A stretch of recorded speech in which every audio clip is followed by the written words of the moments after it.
Hi everyone, welcome back to our channel.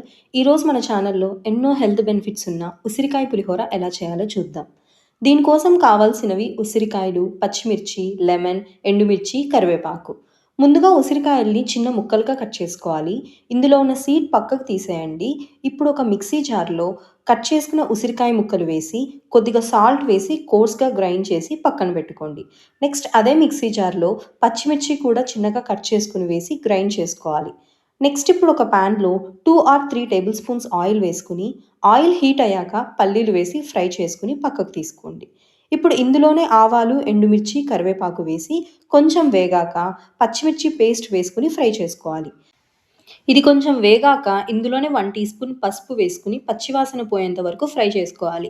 కొద్దిగా salt కూడా వేసుకోవాలి. మనం ముందే సాల్ట్ వేసాం కాబట్టి చూసుకొని వేసుకోవాలి. పచ్చిమిర్చి పేస్ట్ వేగాక ఉసిరికాయ తొక్కు ముందే గ్రైండ్ చేసుకున్నది వేసి మిక్స్ చేసి కొంచెం రా స్మెల్ పోయేంత వరకు 2 మినిట్స్ ఫ్రై చేసుకుంటే చాలు. ఎక్కువ ఫ్రై అవ్వాల్సిన అవసరం లేదు. అంతా ఫ్రై అయ్యాక స్టవ్ ఆఫ్ చేసి ఒక లెమన్ పిండుకోవాలి. ఇప్పుడు ముందుగానే వండి చల్లార్చుకున్న రైస్ వేసి బాగా మిక్స్ చేసుకుని, వేయించుకున్న పల్లీలు, కొత్తిమీర వేసి ఫైనల్‌గా అంతా మిక్స్ చేసుకోవాలి. అంతే, టేస్టీగా, హెల్తీగా ఉసిరికాయ పులిహోర రెడీ అయిపోతుంది. Do subscribe for more videos.